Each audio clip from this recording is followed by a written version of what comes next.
நண்பர்களே, இன்று ஒரு முக்கியமான விடயம் தொடர்பாக நாம் பேச இருக்கின்றோம். என்ன விஷயம் என்றால், கல்முனை வைத்தியசாலையில முஸ்லிம் தாதிமார்களுடைய ஆடை பிரச்சனை ஒன்று மிக பெரிதாக உருவெடுத்தது. அதற்கு பிறகு Facebookலையும் ட்விட்டர்லையும் இனவாத கருத்துக்கள் தொடர்ச்சியாக பரவி வந்தன. இப்ப ஆடை பிரச்சனை ஒரு பக்கம் இருக்க, இனவாத கருத்துக்கள் ஒரு பக்கம் பரவி வந்து கொண்டிருக்கிற சூழ்நிலையில் முஸ்லிம் இனத்திற்கு அரசியல் தலைவர்கள் இல்லை. ஒரு முஸ்லிம் இனத்தினுடைய பிரச்சனையை இலங்கையில் பேசுவதற்கு அரசியல் தலைவர்கள் இல்லை என்ற ஒரு குற்றச்சாட்டு வந்தது. மற்றது, தற்பொழுது இருக்கின்ற என்பிபி அரசாங்கத்தில் அமைச்சரவையில் முஸ்லிம்கள் இல்லாத காரணத்தினால் இந்த பிரச்சனை பூதாகரமாக உருவெடுத்திருக்கிறது என்ற ஒரு கருத்து வந்தது. இவ்வாறு மாறி மாறி கருத்துக்கள் வந்தன. தற்போதைய இலங்கையினுடைய இந்த நிலைமைக்கு காரணம் என்ன? இது தொடரப்போகிறதா? இப்ப ஓகே, முஸ்லிம் தாதியர்களை இன்னுமொரு வைத்தியசாலைக்கு மாற்றியிருக்கிறார்கள். அங்கு அவர்கள் அதே ஸ்கார்ஃப் உடையோடு தான் போயிருக்கிறார்கள், சீருடையோடு போயிருக்கிறார்கள். இந்த விடயங்கள் தொடர்பாக நாம் இன்று கலந்து பேச இருக்கின்றோம். எங்களோடு ஜியாத் கஃபூர் இருக்கின்றார், மெம்பர் ஆஃப் பிஎஸ்சி ஸ்ரீலங்கா. அஸ்ஸலாமு அலைக்கும் ஜியாத். வலைக்கும் அஸ்ஸலாம் வரஹ்மத்துல்லாஹி வபரகாத்துஹு. நீங்க, நான் பார்த்தேன் உங்களோட Facebookல தொடர்ச்சியாக இந்த விடயங்கள் தொடர்பாக எழுதி வருகின்றீர்கள். ஒரு இன ஒற்றுமை இலங்கையில வேணும் என்ற விஷயம் தொடர்பாக நீங்க மட்டுமில்ல, பலரும் எழுதி வருகின்றார்கள். அதோட நீங்களும் எழுதி வருகின்றீர்கள். இதுல முக்கியமான ஒரு விஷயம் என்னன்னா, இது ஒரு சின்ன விஷயம் தானே, இது ஏன் இவ்வாறு பெரிதாக்குகின்றார்கள்? என்ன காரணம்? இது வந்து தமிழ் தலைவர்களும் முஸ்லிம் ஒவ்வொரு புத்திஜீவிகளும் அந்த ஊர்ல உள்ள சில அரசியல் அதிகாரம் உள்ளவங்களும் இதை ஒரு பூகம்பமாக்கி கொண்டிருக்கின்றார்கள். இது வந்து அரசாங்கத்தால் இஷ்யூ பண்ணப்பட்ட ஒரு சர்க்குலர். இதை வந்து நாங்க அரசாங்கத்திடம் தான் இதை கேட்க வேண்டும். அதை விட்டுட்டு தமிழ் சகோதரர்களும் முஸ்லிம் சகோதரர்களும் சோசியல் மீடியாவில் சண்டை பிடித்துக் கொள்வதும் எதிராக கமெண்ட்ஸ் பண்றதும் இது ஒரு தேவையில்லாத ஒரு வேலை என்றுதான் என்னுடைய மனதில் படுகிறது. ஏனென்றால் இதை ஹேண்டில் பண்ண வேண்டியது அரசாங்கம். இப்ப அரசாங்கம் இதை பார்த்து கொண்டு மௌனமாக இருக்கின்றது. இந்த சர்க்குலர் என்ற விஷயம் உங்களுக்கு அண்மை நாட்களில் மனோ கணேசன் ஒரு இன்டர்வியூல சொல்லியிருந்தால், இந்த சர்க்குலர் என்றது குர்ஆனோ பகவத்கீதையோ அல்ல. இது வந்து ஒரு 2 விஷயத்துல மாத்தலாம். இப்ப உதாரணத்துக்கு நான் சொல்றேன். இப்ப இன்றைக்கு சொல்லுங்களேன், இன்றைக்கு ஸ்ரீலங்காவில் காலையில மழை பெய்தால் சில வெள்ளத்தால் பாதிக்கப்பட்ட ஏரியாவில் உள்ள டீச்சர் ஸ்கூலுக்கு வர தேவையில்லைன்றது அது ஒரு சர்க்குலர் தான். அதே உடனே அரசாங்கமும் இவங்க இஷ்யூ பண்ணா அந்த டீச்சர்ஸ் அந்த ஸ்கூலுக்கு போக வேண்டிய அவசியம் இல்லை. அவங்களுக்கு எதிராக லீகல் ஆக்ஷன் எடுக்க முடியாது. அப்ப சர்க்குலர் என்றது ஒரு 1-2 ஹவர்ஸ்ல செய்யக்கூடிய விஷயம்.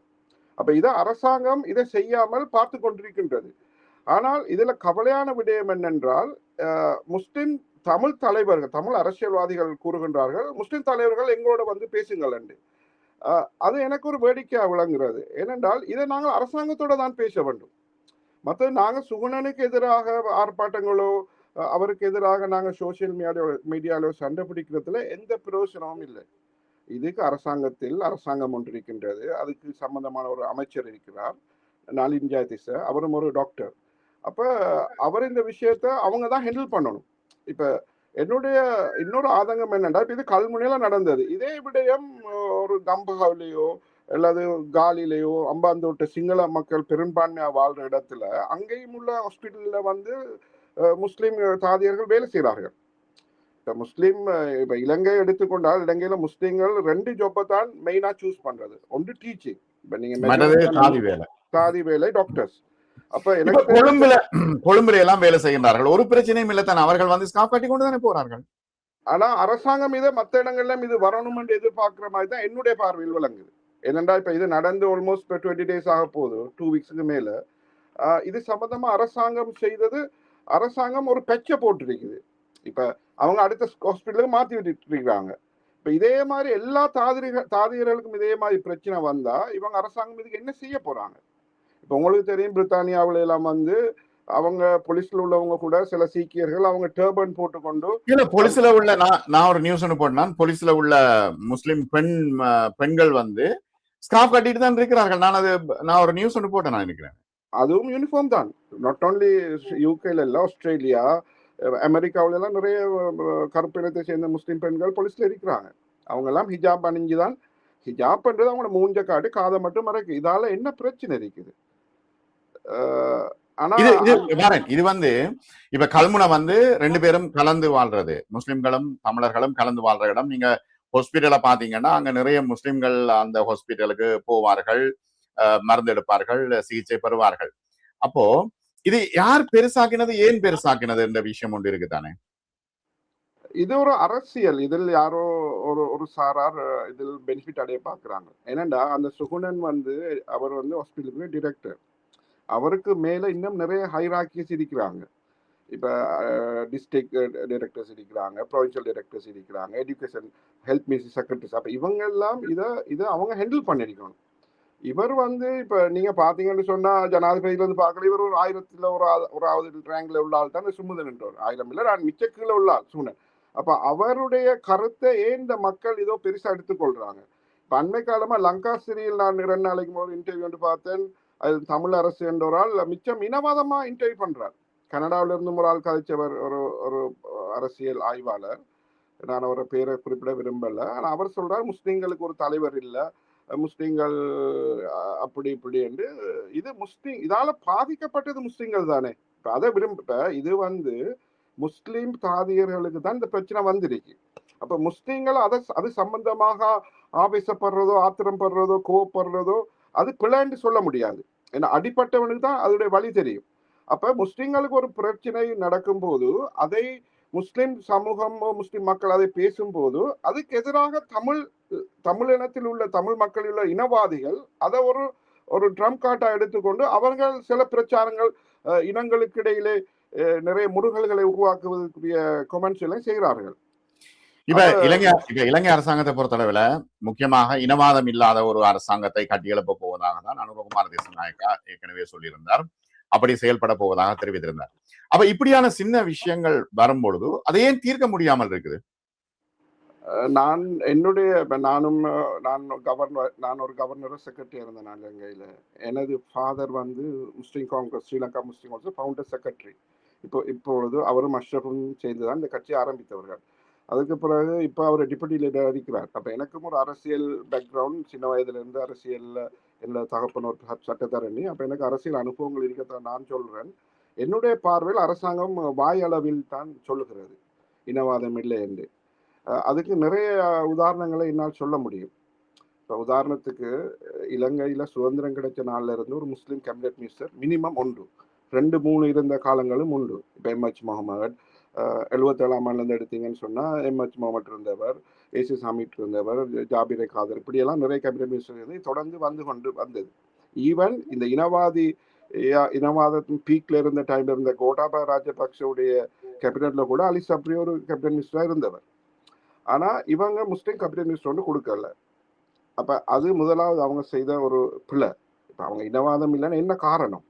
நான் டீப்பா என்ன நிறைய விஷயங்களை பேசலாம்.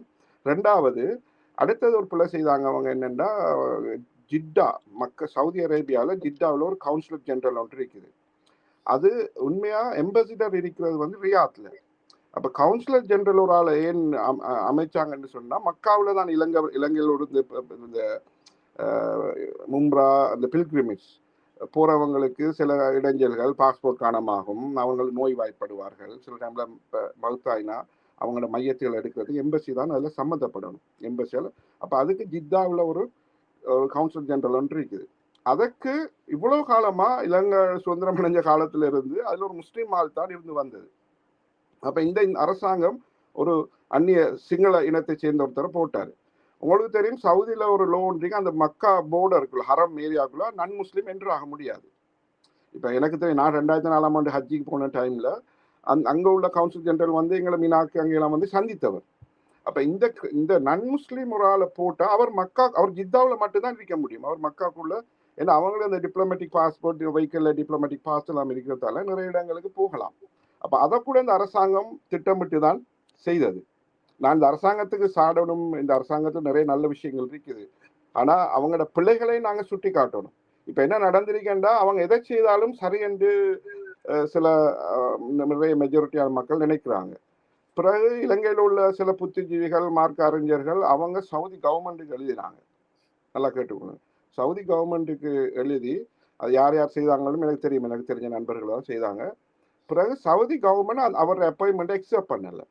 இங்கேருந்து அனுப்பின நான் முஸ்லீம் ஒரு ஆள் அப்பாயின்மெண்ட்டை எக்ஸெப்ட் பண்ணலை. அவங்க சொன்னாங்க நாங்கள் எக்ஸெப்ட் பண்ண மாட்டோம். சவுதி கவர்மெண்ட் எக்ஸெப்ட் பண்ணாததால தான் இவங்க அவரை ரீகால் பண்ணிட்டு இன்னொரு பழைய ஒரு ஜட்ஜை ஒரு ஆளை போட்டிருக்கார். அதுவும் ஒரு சின்ன ஒரு ஒரு ஒரு உல்ட்டா தான். ஏன்னா அவர் இன்னும் 2 வருஷம் இருந்தால் அவருக்கு சில டைம்ல வேற அப்பீல் கோர்ட் அங்கே இங்கே அவருக்கு ப்ரொமோஷன் கிடைச்சிருக்கும். அப்போ அவரை கவுன்சிலர் ஜெனரலாக அனுப்பியிருக்கிறாங்க. அதே மாதிரி இப்போ அண்மையில் இந்த இது ஒவ்வொரு பவுண்டரிஸ் போர்டர்ஸ் போடுற ஒரு கமிஷன் ஒன்று ஆரம்பிச்சாங்க. அதுல முஸ்லிம்களுக்கு எந்த ஒரு பங்கும் கொடுக்கல. அப்படி திட்டமிட்டு அவங்க செய்து கொண்டே வராங்க. இல்ல இதுக்கான காரணம் என்ன? என்ன பிரித்தாளுகின்ற தன்மையா அல்லது சூசகமாக இவ்வாறு நடக்குதா? என்ன பிரச்சனை இது? இது என்னுடைய நான் இதுக்கு சொல்ற வியாக்கியானம் என்னன்னா, அந்த கோழி ஃபார்ம் வச்சிருக்கிற ஃபார்மர்ஸ், பண்ணை வைத்திருக்கிறவர்கள் கோழிக்கு சாப்பாடு போடுவது கோழியில் உள்ள அன்பு இறக்கத்துக்கு இல்லை, அதை ஒரு நாளைக்கு அறுக்க வேண்டும். அப்ப அந்த கோழிக்கு நிறைய சாப்பாடு போட்டால் அது கொழுத்து வந்தால் அவங்களுக்கு நிறைய வெயிட் கிடைக்கும். அதே மாதிரி இந்த அரசாங்கம் இனவாதம் இல்லைன்னு சொல்றாங்க. அப்ப நான் கேட்கிறேன், இனவாதம் இல்லாட்டி இந்த இதை வந்து ஒரு செக்ரட்டரி செய்யக்கூடிய விஷயம். இவன் மினிஸ்டர் கூட இன்வால்வ் ஆக தேவையில்லை. இந்த தாதியர் விடயத்தில் ஹெல்த் மினிஸ்டர் செக்ரட்டரி வந்து ஒரு இதை போடலாம், ஒரு செக்குலர் இஷ்யூ பண்ணலாம். உங்களுக்கு தெரியும், நானும் அரசாங்கத்தில் தொழில் செய்த நான் சில டைம்ல இப்ப வீக் டேஸ்ல பெருநாள் வரும், ஹஜ்ஜி பெருநாள் வந்து சில டைம்ல நிர்ணயிச்ச நாள் இல்லாம இப்ப கலண்டர்ல போட்டிருப்பாங்க 22ஆம் தேதி பெருநாள் லீவு நாள்ண்டா, சில டைம் ஒரு நாள் முந்தி பிந்தி பிறகாண்டத்துல வரும்.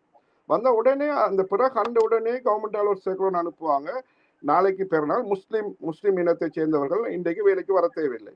இது வந்து இதான் விஷயம். அப்ப அந்த சர்க்குலர் தான் நாங்க வேலைக்கு போக தேவையில்லை. அப்ப எங்களுக்கு இந்த நோப்பேயோ இல்லாட்டி பனிஷ்மெண்ட் எதுவும் கிடைக்காது. அதே மாதிரி இதை வந்து ஒரு செக்ரட்டரி செஞ்சிருக்கலாம், ஈவன் ஒரு அடிஷனல் செக்ரட்டரி கூட செய்யலாம். இப்ப ஏற்கனவே கல்முன பிரதேச சபையில ஒரு பிரச்சனை ஒன்று ஓடிக்கொண்டிருந்தது. உள்ளூராட்சி சபையில அந்த எல்லை நிர்ணய பிரச்சனை ஒன்று ஓடிக்கொண்டிருந்தது. அதுக்கும் இதுக்கும் ஏதாவது தொடர்பு இருக்குமா? இல்ல, இதுக்கு தொடர்பு இல்லை. இதை வந்து சாணக்கியன் என்ன செய்யறாருண்டா, இதை ஹரிஸ் எம்பி, பழைய அவர் ஒரு 20 வருஷம் அரசியல் இருந்தவர், டிப்யூட்டி மினிஸ்டர் இருந்தவர், அவர் தான் இதுக்கு காரணம் என்று சொல்லி சும்மா ஒரு ஒரு அபாண்டமான ஒரு பழியை போடுறார். மற்ற அவங்க சொல்றாங்க மக்களால் தோற்கடிக்கப்பட்ட ஒரு பாராளுமன்ற உறுப்பினர் என்று அவருக்கு அட்ரஸ் பண்றாங்க. அவர் மக்களால் தோற்கடிக்கப்படல. அவர் ஒவ்வொரு முறையும் கல்முனை தொகுதியில் மெஜாரிட்டியான ஓட்டில் வருபவர். ஆனா கடைசியா நடந்த எலெக்ஷன்ல அவருக்கு ஸ்ரீலங்கா முஸ்லிம் காங்கிரஸ் தலைவர் ரவுஃபைக்கு திட்டமிட்டு அவரை புறக்கணிச்சவர். ஏன்னா அவர் பழைய காலங்களில் கொஞ்சம் மஹிந்த கவர்மெண்டோட சில உறவுகளை பேணியதனால் அவர் எலெக்ஷன் கேட்டால் கட்டாயம் வருவார் என்றதால் அவர் கடைசி நிமிடத்தில் நாளைக்கு நாமினேஷன் சப்மிட் பண்ற மோர்னிங் இன்றைக்கு இரவு 2 மணிக்கு அவரை திட்டமிட்டு அவரை லிஸ்ட்ல போடாம ஆக்கினவர். அதனால அவர் வந்து தோற்கடிக்கப்பட்ட அரசியல்வாதி இல்ல. இப்ப இதை வந்து எல்லாரும் ஹரிஸ் மேல பழிய போடுறாங்க. இப்ப இது வந்து இது யாரையும் பழிய போட வேண்டிய ஒரு விடயம் இல்லை. இது அரசாங்கம். நாங்க வந்து அரசாங்கம் இப்ப இந்த இப்ப எங்கட வீட்டுல களவு போனா நாங்க போலீஸுக்கு தான் கால் பண்ணணும். நாங்க பக்கத்துல உள்ள பள்ளிக்கோ கோயில்லையோ இல்லாட்டி அந்த ஊர்ல உள்ள ஒரு முனிசிபல் மெம்பர்கிட்ட சொல்றோம் இல்லையே, எங்களுக்கு வீட்டுல ஒரு பிரச்சனை நடந்தா நாங்க போலீஸுக்கு. இப்ப போலீஸ் என்பது அரசாங்கம். அப்ப இந்த பிரச்சனையை நாங்க அரசாங்கத்துக்கு தான் முறையிடணும். அதை விட்டு நாங்க ஏன் இத பொதுமக்கள் நாங்க இதை சால்வ் பண்ண எங்களால ஒண்ணும் செய்ய முடியாது. இந்த ஆர்ப்பாட்டம் ஒன்று நடந்ததானே, இவர்கள் வர வேண்டாம் என்று சொல்லி தமிழ் தாதியர்கள் ஒன்று சேர்ந்து ஒரு ஆர்ப்பாட்டம் ஒன்று நடந்ததானே, அது யாராலையும் தமிழ் சிங்கள தாதியர்களும் சேர்ந்திருந்தார்கள், அது யாராலையும் தூண்டிவிடப்பட்ட ஆர்ப்பாட்டமா என்ன? அது நான் நினைக்கிறேன் அந்த அந்த அது சம்பந்தமா இதை யார் செய்யணும், அது வந்து நான் நினைக்கிறேன் எங்களோட அந்த அந்த ஹாஸ்பிட்டல் உள்ள டிரெக்டருக்கு சார்பான சுகுணனுக்கு சார்பானவர்கள் தான் அதை செய்திருப்பார்கள். ஏன்னா அவங்களும் அதில் ஒரு கிரெடிட் எடுத்துக்கொள்வது. மற்ற இவர விஷயம் சுகுணன் என்னென்றால், நான் கொரோனா காலத்தில் இலங்கையில் இருந்தேன். அந்த நேரம் இவர் வேறொரு டிபார்ட்மெண்ட்டுக்கு பொறுப்பா இருந்தவர். அந்த கொரோனா காலத்தில் அந்த டைம் இவர் பொல்லெடுத்துக்கொண்டு ஆக்களுக்கெல்லாம் அடிச்சவர் ரோட்ல. அது நான் மீடியாக்கள் சோசியல். இவர் வந்து உங்களுக்கு தெரியும், இந்தியாவில் அந்த கொரோனா டைம்ல போலீஸ்காரங்க பொல்லால் அடிச்சவங்க. இதே வேலை இவர் ஸ்ரீலங்காவில் செய்தவர். உண்மையாக இவருடைய வேலை இல்லை. இப்ப மோட்டார் பைக்ல போறவங்க மாஸ்க்லாம் போறவங்க இவர் ரோட்ல ரெண்டு அடிச்சவர் போலீஸோட ரெண்டு. அப்ப இவர் வந்து சில நேரங்களில் இவர் ஒரு படிச்ச ஒரு டாக்டர் மாதிரி நடந்து கொள்ளவில்லை. இப்ப ஒரு கொரோனா காலத்தில் மாஸ்க் போடாம இல்லாட்டி மோட்டார் பைக்ல 2-3 பேர் போனா அதுக்கு ஆக்ஷன் எடுக்க வேண்டியது போலீஸ் தானே. இவர் போலீஸோட ரோட்ல நின்று கொண்டு அந்த குவாரண்டைன் கர்ஃபியூ மாதிரி போட்டவங்க தானே. அந்த டைம்ல ரோட்ல போறவங்களும் இவர் அடிச்சவர். அப்ப இவர் மற்றது இவர் கருணாவோட மிச்சம் நெருங்கியானவர். இவர ஃபேஸ்புக்ல போய் பார்த்தீங்கன்னா இவர் கன் வச்சுக்கிட்டு கன்னோட நிக்கிற போட்டோலாம் இருந்தது. மற்றது இத சம்டைம் கருணா சார்பான சில அரசியல் கட்சிகளை சேர்ந்தவங்க இப்படி ஒன்றை செய்யணும்னு விரும்பினாங்களும் தெரியா. ஆனா இதுல கவலையான விஷயம், தமிழ் அரசியல்வாதிகள் நடந்து கொண்ட விதம் மிகவும் கவலையான ஒரு விஷயம். ஏன்னா அண்மையில் தான் அவங்க 6 கட்சிகள் சேர்ந்து தமிழ் முஸ்லிம் ஒரு கூட்டமைப்பை உருவாக்கினது. அப்ப அது நடந்து ஒரு 2 வீக்ஸ்க்குள்ள இப்படி ஒரு பிரச்சனைய இதை அட்லீஸ்ட் அரசாங்கத்தோட பேசியிருக்கணும், இல்லாட்டி முஸ்லீம் தலைவர்களும் தமிழ் தலைவர்களும் இதை ஹேண்டில் பண்ணியிருக்கணும். அதை விட்டுட்டு ரோட்ல போறவங்க எல்லாம் உங்களுக்கு தெரியும் அந்த அந்தந்த ஊர்ல உள்ள முஸ்லீம் சில சில இது எமோஷனல் விஷயம் தானே. இது ஒரு இப்ப குர்ஆன் ஹதீஸ் என்ற மாதிரி எங்கட மார்க்கத்துல இப்ப உதாரணத்துக்கு இப்ப தமிழ் ஒரு பெண் பொட்டு வச்சு கொண்டு ஹாஸ்பிட்டலுக்கு வந்தா, இப்ப சுமணன் கூட பொட்டோட தான் இருக்கிறார். நிறைய போட்டோவில் பார்த்தீங்கன்னா அவர் பொட்டு வச்சிருக்கிறார், கையில சோப்பு நூல் கட்டியிருக்கிறார். அப்ப இத ஒரு ஆள் அழிச்சால், ஒரு முஸ்லிம் ஒரு இனத்தை சேர்ந்த ஒரு ஆள் பொட்டை எடுன்னு சொன்னா தமிழ் மக்கள் ஆத்திரப்படுவார்கள். அது மனித இயல்பு. இதுல பாதிக்கப்பட்டது முஸ்லிம்கள். அதை யாருமே ஏற்றுக்கொள்றாங்கல்ல. இப்ப இதுல தமிழ் அரசியல்வாதிகளோ, இப்ப சாணக்கியன் வந்து என்னுடைய ட்ரினிட்டி காலேஜ் என்னுடைய கல்லூரியில் தான் படித்தவர். அவர் சிறுகாலத்துல எனக்கு தெரியும். அவர் கொரோனா காலத்தில் முஸ்லீம் ஜனாசா பத்தின நேரங்களில் மிச்சம் குரல் கொடுத்த ஒரு ஆள். முஸ்லீம்களின் உங்களுக்கு தெரியும் காத்தாங்குடியாங்க நிறைய முஸ்லீம்கள் கூட அவருக்கு ஓட் பண்ணவங்க. அவர் முஸ்லீம்கள் இஷ்யூ கொரோனா பிரச்சனை டைம்ல பார்லிமெண்ட்ல ஆக கூடுதலா பேசினது சாணக்கியன், மற்றது சுமந்திரன், மற்றது கஜேந்திரகுமார் பொன்னம்பலம். இவங்க 3 பேரும் முஸ்லிம்களுக்காக வேண்டி நிறைய குரல் கொடுத்தவர்கள். அவங்க ஒரு மனிதாபிமான அடிப்படை நடந்து கொண்டவர்கள். ஆனா இந்த விடயத்தில் சாணக்கியன் நடந்து கொண்ட விதம் மிச்சம் கவலையாக உள்ளது. இதுல நடந்த மனக்கசப்புகளை திரும்ப சரி செய்வதற்கு இன்னும் மிச்சம் காலம் போகும். உங்களுக்கு தெரியும் முஸ்லிம் தமிழ் உறவுகள் 70-80க்கு முதல் இவன் அஷ்ரப் கூட தமிழரசு கட்சியில் தான் இருந்தவர். நிறைய உங்களுக்கு தெரியும் கல்முனையில் ஒரு அட்வொகேட் இருந்தால் சம்ஸ்தீன் அட்வொகேட் என்று, அவரும் தமிழரசு கட்சியில் இருந்து நிறைய முஸ்லீம் மக்களும் தமிழரசு கட்சியில் இருந்தவங்க. பிறகு அவங்களுக்குள்ள நடந்த கசப்பால தான் அவங்க பிரிந்து, ஏன்னா அவங்க புறக்கணிக்கப்பட்டார்கள்.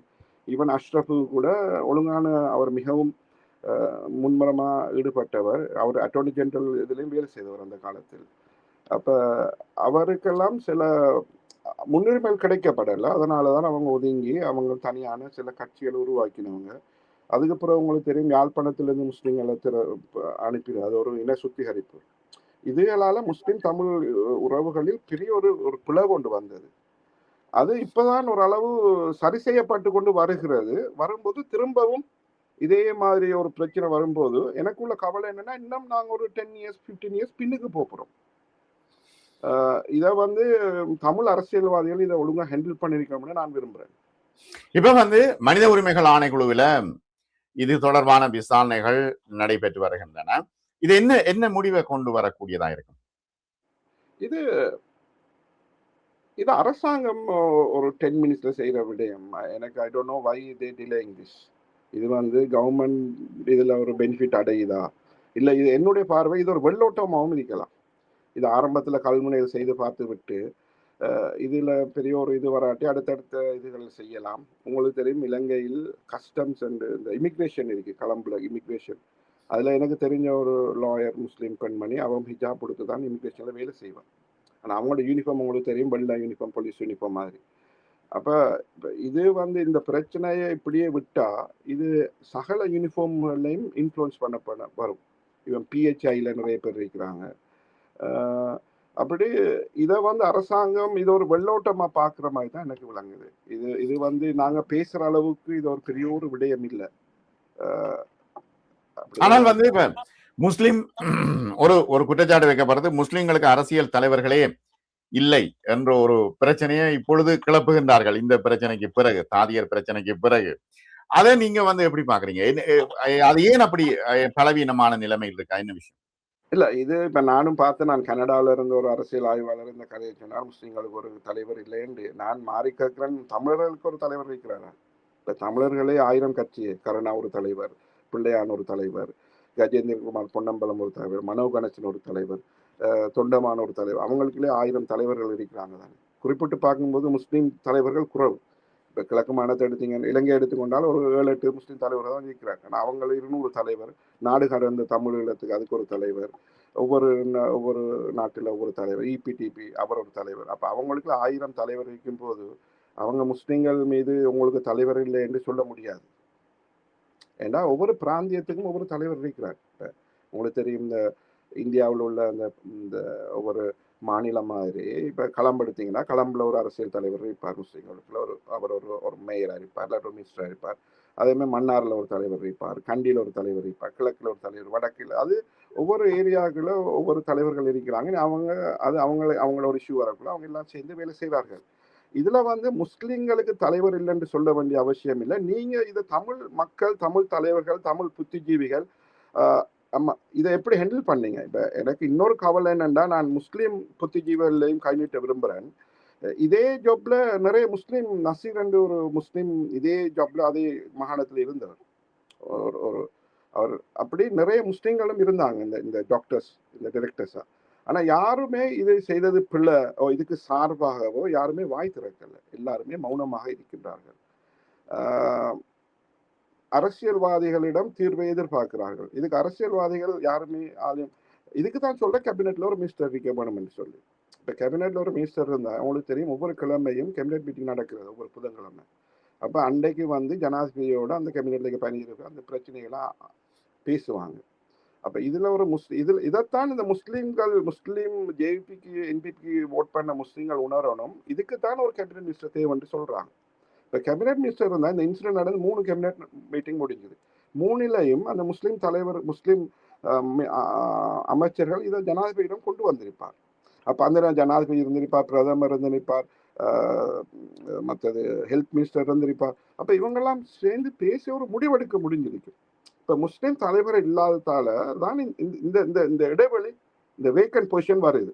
அதே மாதிரி உங்களுக்கு தெரியும், அண்மையில விஜித ஹேராத் ஒரு 2-3 மந்த்ஸுக்கு ஒரு இன்டர்வியூல சொல்றார், முஸ்லீம்கள் அந்த குர்ஆன் வந்தது, அதுல ஒரு பிரச்சனை வந்தது, அதை நாங்க கேபினெட்ல முடிவெடுத்துட்டோம், அதை ரீஎக்ஸ்போர்ட் பண்றதுக்கு. அப்ப முஸ்லீம்கள பிரச்சனை, நீங்க எப்படி முஸ்லீம்கள குர்ஆனை ரீஎக்ஸ்போர்ட் பண்ண முடிவை விஜித ஹேராத்தோ கேபினெட் எப்படி எடுக்கும்? அப்ப அதுல ஒரு முஸ்லீம் ஒரு அமைச்சர் இருந்திருந்தால் அவர் அதுக்குரிய குர்ஆனை பற்றிய விளக்கங்கள், அது என்ன, அது மக்காவில் இப்ப நான் கூட நிறைய விஷயங்களை பிறகுதான் அறிந்து கொண்டேன். இப்ப நாங்க குர்ஆன் பிரிண்ட் பண்றோம், இது எங்க பிரிண்ட் பண்றாங்க, இது எப்படி செய்யறாங்க, எவ்வளவு காலம் இது நடக்குது, இது யாரு ஃபண்ட் பண்றா, இதெல்லாம் எங்களுக்கு பிறகுதான் தெரிய வந்தது. அப்ப முஸ்லீம் ஒரு அமைச்சர் கேபினெட்ல இருந்திருந்தால் இந்த விடயங்களை அரசாங்கத்துக்கு எளிதாக சொல்லிருக்க முடியும். இப்ப என்பிபி வேணுமென்று தான் இந்த முஸ்லிம் மினிஸ்டரை கேபினெட்ல வைக்காம வச்சிருக்கா? அப்படித்தான் இருக்கணும், இல்லாட்டி அதுக்கு வேற இதொன்று இல்லதானே. இப்ப டாக்டர் ரிஸ்வி நல்ல ஒரு படிச்ச ஒரு எஜுகேட்டட் ஆள், 3 லாங்குவேஜும் பேசக்கூடியவர். அப்ப அவரை தான் எல்லாரும் எதிர்பார்த்தாங்க, அவருக்கு ஒரு கேபினெட் மினிஸ்டர் கிடைக்கும், அவருக்கு கொடுக்கல. பிறகு முஸ்லீம்கள்ல பிரஷர் வந்தோன்னா அவரை டிப்யூட்டி சபாநாயகரா, அது உடனே நடக்கவும் இல்லை, பிறகுதான் அந்த பொசிஷன் கொடுத்தாங்க. அது பிறகு மௌலவி முனீருக்கு டிப்யூட்டி மினிஸ்டர் கொடுத்ததும், அதுவும் ஒன்றுமில்லாத ஒரு மினிஸ்ட்ரி உண்டு, அது அந்த பேர் பலகைகளுக்கு டிரான்ஸ்லேஷன் கொடுக்குற மினிஸ்ட்ரி உண்டு. இப்ப உங்களுக்கு பஸ்ல 3 இலக்கம் 3 பேர்லையும் போகும். அவர மினிஸ்டர் அது எல்லாமே பிள்ளை, பஸ்ல இருக்கிற எல்லாமே பிள்ளை. அவர வேலை இப்ப ஹாஸ்பிட்டல்ல, பஸ்ல, ரயில்வே ஸ்டேஷன்ல அந்த தமிழ் 3 மொழியில இருக்கு, அதுகளை பாக்குற ஒரு மினிஸ்ட்ரி தான் இது. இதே மினிஸ்ட்ரியை தான் முந்தி மனோ கணேசருக்கும் கொடுத்திருந்தாங்க, மொழி என்ன ஒரு மினிஸ்ட்ரி.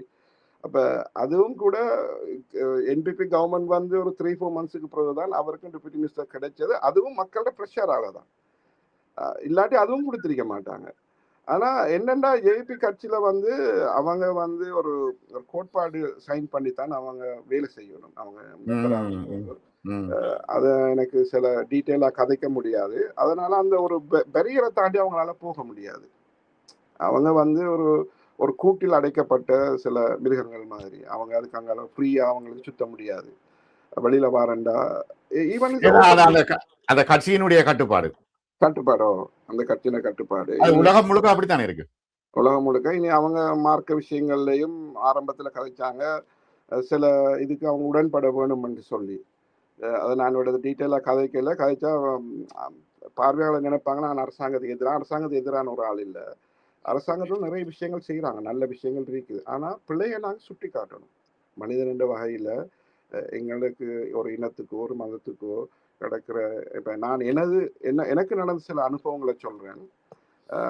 ஸ்ரீலங்காவில் நான் பப்ளிக் சர்வீஸ் கமிஷன் இருக்கையில் ஒரு டாக்டர் வந்து ஒரு தமிழ் டாக்டர் ரத்மலானையை சேர்ந்த அவருக்கு இந்தியாவில் அவருக்கு பிஹெச்டி செய்கிறதுக்கு அவரை மாஸ்டர்ஸுக்கு ஃப்ரீயாக ஸ்காலர்ஷிப் கொடுத்தாங்க. டிக்கெட்ல இருந்து அக்காமடேஷன் எல்லாம். அப்போ அவள் என்ன செய்யணும்னா இலங்கை அரசாங்கத்திட்ட 3 இயர்ஸ் நோ பே அப்ளை பண்ணணும் அந்த கோர்ஸுக்கு போகிறதுக்கு. அப்போ அவள் அப்ளை பண்ணோன்னா அவருக்கு அந்த அப்ரூவலை கொடுக்கல. அப்போ என்னுடைய நண்பர் ஒரு டாக்டர் கால் பண்ணி சொன்னார், இன்னாருக்கு இப்படி அவளோட கோர்ஸ் வென்ஸ்டே ஸ்டார்ட் ஆகுது, திங்கக்கிழமை சொல்கிறார் எனக்கு இன்னும் நோ பே கிடைக்கல. அப்போ அவள் அந்த ஸ்காலர்ஷிப் போகிற ஐடியா இல்லைன்னு. அப்போ நான் சொன்னேன் என்னை சந்திக்க சொல்லுங்கன்னு. அந்த தமிழ் சகோதரி சந்திச்சா டாக்டர். சரி, அப்போ நான் அந்த மினிஸ்ட்ரிக்கு கால் பண்ணேன். நான் ஹெல்த் மினிஸ்ட்ரிக்கு கால் பண்ணி அதை செக் பண்ணும்போது அவட அப்ளிகேஷனை இவங்க ஒழிச்சிட்டாங்க, மறைச்சிட்டாங்க. ஏன்னா அவள் ஸ்காலர்ஷிப்பில் போகக்கூடாதுன்னு. ஆனால் இது இந்திய அரசாங்கம் ஃப்ரீயாக கொடுக்குற ஒரு ஸ்காலர்ஷிப். அதுக்கப்புறம் நான் அந்த ஹாஸ்பிட்டல் கவர்னர் இருக்குல்ல வருது. அப்போ அசாத் சாலி தான் கவர்னராக இருந்தவர். அப்போ அவரோட கதைச்சு ஒரே நாளில் கவர்னருக்கு ஒரு பவர் இருக்குது, அவர் உடனே லீவ் அப்ரூவ் பண்ணி உடனே அடுத்த நாள் கோர்ஸுக்கு போனது. அப்போ நாங்கள் அவடத்துல இனம் முஸ்லீமா தமிழாண்டெல்லாம் பார்க்கல. ஒரு மனிதன் ஸ்காலர்ஷிப் அவள் மாஸ்டர்ஸை படிச்சுட்டு எங்களோட மக்களுக்கு தான் சேவை செய்ய போகிறாரு. அதே மாதிரி எனக்கு இன்னொரு இன்சிடென்ட் நடந்தது, நிறைய இன்சிடென்ட் நடந்தது. இன்னொரு இன்சிடென்ட் எனக்கு ஒரு education director Tamil medium western province call பண்ணி சொன்னார், இப்படி ஒரு லேடி ஒரு கேர்ள் டீச்சிங் எக்ஸாம் எழுதி அதில் நம்பர் 1 இன்டர்வியூ எல்லாம் பாஸ் பண்ணிட்டு அவருக்கு ஜாப் கொடுக்குறாங்களா சார், ஏன்னா அவட யூனிவர்சிட்டி டிகிரி இல்லை ஒரு இஷ்யூ ஒன்று இருக்குது. அப்போ நான் அந்த கேர்ளை ஆஃபீஸுக்கு வர சொல்லி சந்தித்தா, அவள் இங்கேருந்து இலங்கையிலேருந்து அகதியாக போன ஒரு ஆள். அகதியா இந்தியாவில் போய் சின்ன வயதில் போய் இந்தியாவிலேயே படித்து அங்கே அண்ணா யூனிவர்சிட்டியில் டிகிரி முடிச்சுட்டு உங்களுக்கு தெரியும் யாழ்ப்பாண கவர்மெண்ட்டில் அரசாங்கம் எல்லாரையும் கூப்பிட்டது, வெளிநாட்டில் இந்தியாவில் உள்ள தமிழர்கள் வாங்க திரும்ப ஸ்ரீலங்காவில் செட்டில் ஆன அந்த கிரவுண்ட்ஸ்லாம் வந்திருக்கிறார். வந்தோடனே அவட சர்டிஃபிகேட்ல டிகிரி சர்டிஃபிகேட் எப்படி இருந்ததுன்னா அவட பேச்சுலர் டிகிரியை போட்டு government of Tamil Nadu, Anna university government of Tamil Nadu. அப்ப இந்த செக்ரட்டரி எஜுகேஷன் மினிஸ்டர் செக்ரட்டரி சொன்னாரு, சார் இது இந்தியா இல்ல, இந்தியா எங்களோட லிஸ்ட்ல இருக்கு, இந்தியாவோட டிகிரிக்கு நாங்க ஜாப் கொடுக்கலாம், சில கண்ட்ரி டிகிரி ஸ்ரீலங்கன் டிகிரிக்கு ஈக்குவலானது. அப்ப அவர் சொன்னார் இது கவர்மெண்ட் ஆஃப் தமிழ்நாடு, இது வேற நாடு என்று சொன்னார். அப்ப நான் நீ கூகுள்ல போயிட்டு அடி அந்த யூனிவர்சிட்டி அடிச்சு மெப்ப ஜூம் பண்ணி பார்த்தா அது இந்தியாவுக்குள்ளதான் இருக்குது. அப்ப நான் யோசிச்சு இது மாதிரி எவ்வளவு பேர் ஜாப்புகளை இவங்க கொடுக்காம விட்டுருப்பாங்க. அப்ப நான் அவருக்கு சொல்லி அப்புறம் நாங்க போர்டுக்கு போட்டு அப்ரூவல் எடுத்து அவங்க டீச்சிங்கை கொடுத்தது. அப்ப இதே மாதிரி சில இந்த இனவாதங்களும் இதுவும் இலங்கையில நிறைய இருக்குது. இதை நாங்க உங்களுக்கு தெரியும், எனக்கு இந்த நர்ஸ் மாறுற விஷயம் வரும்போது ஞாபகம் வந்தது. 2019 ஈஸ்டர் பொம்முக்கு பிறகு அபிசாவளையில ஒரு தமிழ் ஸ்கூல்ல ஒரு 8 டீச்சர்ஸ் அவங்க அந்த ஸ்கூல்ல 7-8 வருஷமா டீச் பண்றாங்க. ஒரு நாள் அவங்க ஹிஜாப் போட்டுக்கொண்டு ஸ்கூலுக்கு போனோன்னா பேரண்ட்ஸ் அவங்கள உள்ளுக்கு போய் விடலை, அவங்களுக்கு அடிக்கிறதுக்கு அவங்களை ஹராஸ்மெண்ட் பண்ணினது. அப்போ அந்த டைம்ல அவங்களோட பிரின்சிபலுக்கு சொல்லி பிரின்சிபல் எஜுகேஷன் டைரக்டருக்கு சொல்லி அப்புறம் அந்த கேஸ் எங்களுக்கு வந்தது. அப்புறம் நாங்கள் அவங்களெல்லாம் வர சொல்லி அது வெஸ்டர்ன் ப்ராவின்ஸுக்குரிய ஸ்கூல் உண்டு. அப்போ அசாத் சாலிட ஆஃபீஸில் கவர்னர் ஆஃபீஸில் அவங்கள எடுத்து அப்போ எல்லாரையும் டைரக்டர்ஸ் எஜுகேஷன் எல்லாரையும் கூப்பிட்டோன்னா அவங்க சொன்னாங்க, சார் இவங்க ஸ்கூலுக்கு போனால் அவங்களுக்கு அடிப்பாங்க, எங்களுக்கு செக்யூரிட்டி கொடுக்கலான்னு பிரின்சிபல் டைரக்டர்ஸ் எல்லாம் சொன்னவங்க. அப்போது அதுக்கப்புறம் அவர் கவர்னர் என்ன செய்தோன்னா கொழும்புல உள்ள சில முஸ்லீம் ஸ்கூல்ஸுக்கு அவங்கள பிரித்து போட்டது. ஆனால் அவங்க அந்த டீச்சர்ஸ் மாதிரி நானும் இருந்தேன் அந்த மீட்டிங்கில். அவங்க அழுது கொண்டு சொன்னாங்க, சார் நாங்கள் இந்த ஸ்கூலில் மிச்சங்காலமாக டீச் பண்ணுறோம், எங்களுக்கு எதிராக பேசுகிற டீச்சர்ஸ் எல்லாம் பேரண்ட்ஸ் எல்லாம் எங்களுக்கு தெரிஞ்சவங்க, அவங்களோட பிள்ளைகள் எல்லாம் எங்களோட கிளாஸில் இருக்குது. ஆனால் அவங்க சொன்னாங்க ஸ்கூலுக்குள்ளே போனால் அவங்கள கொள்ளுவோம்லாம் த்ரெட் பண்ணுவாங்க. அப்போ அது கூட ஒரு இனவாதம். பிறகு அந்த ஸ்கூலில் அந்த டீச்சர்ஸ் விளையினத்துக்கு பிறகு ஒரு 6 மாதத்துக்கு பிறகு அதே ஸ்கூலில் டீச்சர்ஸ் பற்றாக்குறை என்று சொல்லி அவங்க அழுது கொண்டு இருந்தாங்க. ஏண்டா உங்களுக்கு தெரியும் சில ஸ்கூலில் 10-15 டீச்சர்ஸ் தான் இருப்பாங்க. அப்போ 6 பேர் 7 பேர் உடனே இல்லாமல் போனோன்னே பெரிய ஒரு வெற்றிடங்கள் வரும். மிக நன்றி. ஜியாத் கஃபூர், உண்மையில இப்ப இலங்கை ஒரு இனவாதம் இல்லாத ஒரு நாடாக மிளிர வேண்டும் என்பதே எல்லோருடைய விருப்பம். மிக நன்றி உங்களுடைய கருத்துக்களுக்கும் அனுபவத்திற்கும் மற்றும் ஒரு காணொளியில் சந்திப்போம். அஸ்ஸலாமு அலைக்கும். வலைக்கும் அஸ்ஸலாம்.